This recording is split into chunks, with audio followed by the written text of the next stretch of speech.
হযরত আয়েশা বলেন, একদিন আমার ঘুম ভেঙে গেল, দেখি হুজুর আমার কাছে নেই। গেলেন কোথায়? খুঁজতে খুঁজতে যায় দেখি মসজিদে নববীর ভিতরে হুজুর হাত তুলে বসে আছেন, মোনাজাত করতেছেন। আমি পেছনে গিয়ে হাত তুললাম, আমি শুনতে পাচ্ছি নবীজি দোয়া করছেন, রব্বুল আলামিন কিয়ামতের ময়দানে যেদিন সন্তান তার পিতাকে ভুলে যাবে, মা তার সন্তানকে হারায় ফেলবে, ওই কঠিন হাসরের ময়দানে আমি যেন আমার খাদিজাকে হারাইয়া না যাই। মুনাজাতের শেষে হযরত আয়েশা বলেন, ইয়া রাসূলুল্লাহ, খাদিজার কথা আপনার এত কেন বারবার মনে পড়ে? একটা বুড়িরে বিয়ে করেছিলেন 25 বছর বয়সের সময়, 40 বছর বুড়ি, তার কথা কেন এত মহব্বত আপনার মনে পড়ে?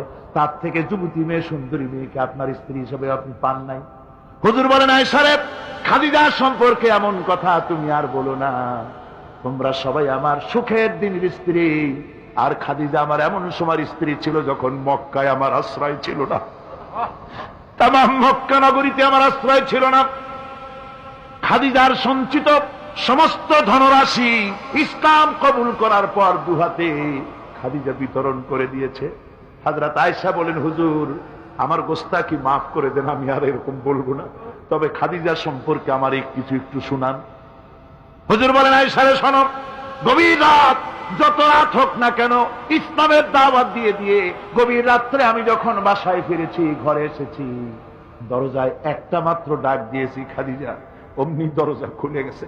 আমি জিজ্ঞেস করেছি, খাদিজা রে, যত রাত্রে আসলাম, যতবার আসলাম, একটা ডাকের বেশি লাগলো না, তুমি কি ঘুমাও না?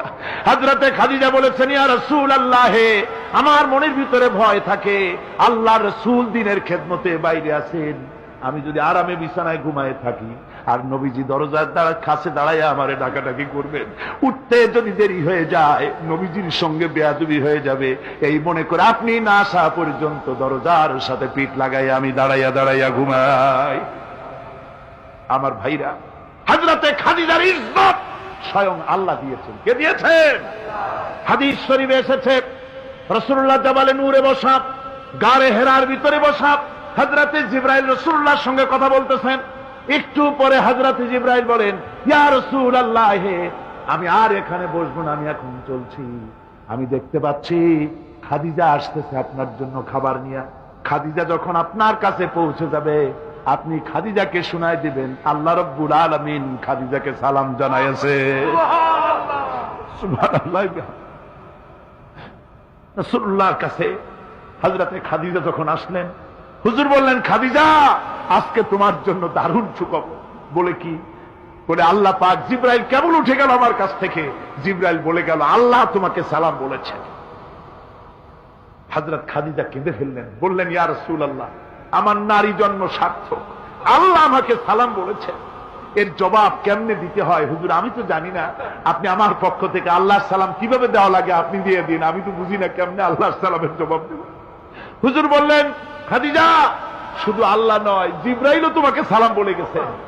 হযরতে খাদিজা বললেন, হযরত জিবরাইলকে আমার সালামের জবাবটা ওয়ালাইকুম আসসালাম বলেন। হযরত খাদিজার এই মর্যাদা ছিল। আমার ভাইরা, রাসূল পাক সাল্লাল্লাহু আলাইহি ওয়াসাল্লাম এভাবে মহব্বত করেছেন স্ত্রীদেরকে। সুতরাং স্বামী স্ত্রীর মহব্বত আল্লাহর জান্নাতি নিয়ামত। কি নিয়ামত? যে ঘরের মধ্যে স্বামী স্ত্রীর মধ্যে মিল মহব্বত আছে, এটা বেহেশতের মতো, আর যেখানে মিল মহব্বত নাই, এটা জাহান্নামের মতো। ঠিক কি? সুতরাং মহব্বত করুন, বেশি বেশি স্যাক্রিফাইস করুন, বেশি বেশি স্যাক্রিফাইস।